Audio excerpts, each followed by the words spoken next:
आप लोगों ने 3 बार एक मामूली आदमी को दिल्ली की कुर्सी पे क्यों बिठा दिया? इसलिए बीजेपी वाले, एलजी और केंद्र सरकार आपसे नफरत करते हैं, बदला निकाल रहे हैं वो। याद करो, आज से 6-7 साल पहले जब मैं दिल्ली के मोहल्ला क्लिनिक बना रहा था, उस समय एमसीडी के अंदर बीजेपी की सरकार थी। मेरे बने बनाए मोहल्ला क्लिनिक बुलडोजर भेज के इन्होंने तोड़ दिए दिल्ली के अंदर। सरकारी मोहल्ला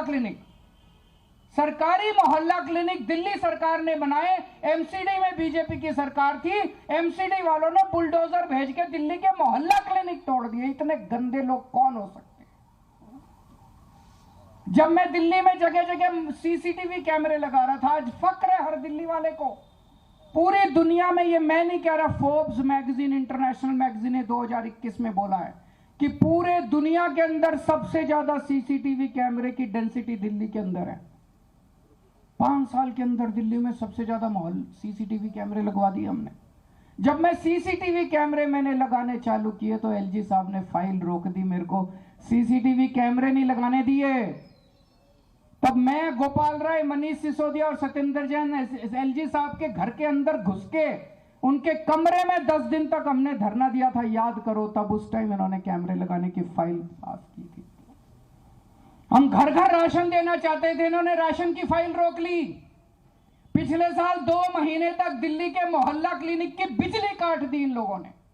दिल्ली के मोहल्ला क्लिनिक के किराया रोक दिया इन लोगों ने। दिल्ली के सारे मोहल्ला क्लिनिक की दवाइयां बंद कर दी इन्होंने, एलजी साहब ने, केंद्र सरकार ने और इन्होंने मिलकर। दिल्ली के मोहल्ला क्लिनिक के टेस्ट बंद कर दिए इन लोगों ने। इतना निर्दयी कौन हो सकता है जो गरीबों का इलाज बंद कर दे? इतनी नफरत क्यों है? इतना निर्दयी कौन हो सकता है? इन्होंने योगा बंद कर दिया। 17,000 लोगों के लिए मैंने योगा चालू किया था दिल्ली में, फ्री योगा टीचर भेजता था, इन्होंने योगा बंद कर दिया। हमारी एक स्कीम थी फरिश्ते,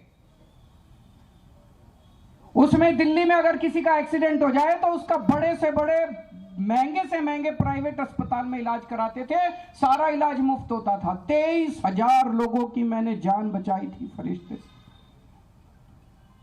एलजी साहब ने फरिश्ते स्कीम बंद कर दी। सुप्रीम कोर्ट गया मैं, सुप्रीम कोर्ट से ऑर्डर लेके आया, दोबारा चालू कराई मैंने फरिश्ते स्कीम। आपका एक भी काम मैंने बंद नहीं होने दिया। इन्होंने बंद की, पिछली साल दवाइयां बंद की, मैंने लड़ लड़ के इनसे दोबारा चालू कराई। पिछली साल इन्होंने टेस्ट बंद किए, मैंने लड़ लड़ के दोबारा इनसे चालू कराए। मैं ये पूछना चाहता हूं, आपने 7 एमपी बनाए थे, वो 7 एमपी कहां थे जब आपकी दवाइयां बंद की जा रही थी, जब आपकी पढ़ाई बंद की जा रही थी, जब आपके योगा बंद किया जा रहा था, जब आपके अस्पतालों की दवाइयां? कहां थे ये 7 एमपी? ये तालियां बजा रहे थे, ये तालियां। जब आपके घर में कोई बीमार होता है, ये एमपी ताली बजाते हैं, बड़ी खुशी मनाते हैं, पार्टी मनाते हैं, दिल्ली वाले बीमार पड़ गए। जब आपके बच्चों की पढ़ाई रुकते हैं, ये एमपी तालियां बजाते हैं, खुशियां मनाते हैं, पार्टी करते हैं। जब आपके बच्चे तरसते हैं किसी चीज के लिए, जब आपके घर के लोग तरसते हैं किसी चीज, ये एमपी ताली बजाते हैं। ऐसे लोगों को हमने पाल रखा है, दूध पिला रहे हैं हम ऐसे लोगों को। क्यों? जब संसद के अंदर ऑर्डिनेंस पास किया जा रहा था, दिल्ली के लोगों का हक छीना जा रहा था, कहां थे ये 7 एमपी? ये 7 एमपी तालियां बजा रहे थे। एलजी के पास जा जाके ये 7 एमपी आपके काम रुकवाते हैं। क्यों देते हैं हम ऐसे लोगों को वोट?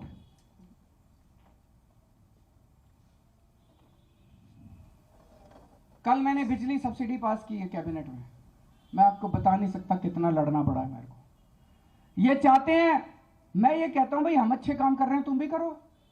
हमने दिल्ली में 24 घंटे बिजली कर दी, तुम क्यों नहीं करते? तुम भी करो, यूपी में करो, मध्य प्रदेश में करो, जहां जहां, राजस्थान में करो, जहां जहां तुम्हारी सरकार है तुम करो, गुजरात में करो। हमने बिजली मुफ्त कर दी, तुम भी करो। कह रहे ना हम तो नहीं करेंगे, तेरे को भी नहीं करने देंगे। बड़ी मुश्किल से, मैं बता नहीं सकता दिल्ली वालों, मैंने कितनी मुश्किल से तुम्हारी बिजली सब्सिडी पास कराई है। अगले 1 साल के लिए अब आपको मुझे बिजली फ्री मिलती रहेगी। आज मैं अकेला लड़ रहा हूं इन लोगों से, एलजी से अकेला लड़ रहा हूं, बीजेपी वालों से अकेला लड़ रहा हूं, इन 7 सांसदों से अकेला लड़ रहा हूं, केंद्र सरकार से अकेला लड़ रहा हूं। आप मेरे को बेटा मानते हो, आपने मेरे को बेटा बोला है, अगर आपने मेरे को बेटा बोला है तो अपने बेटे को अकेला तो नहीं छोड़ोगे इस तरह। आज मैं आप लोगों से निवेदन कर रहा हूं, अपील कर रहा हूं कि अपने बेटे को मजबूत करो। आपने मेरे को 70 में से एक बार 67 सीट दी, मेरे को मजबूत किया। दूसरी बात, 70 में से 62 सीट दी, मेरे हाथ मजबूत किए विधानसभा के अंदर। मैं बड़ा शुक्रगुजार हूं।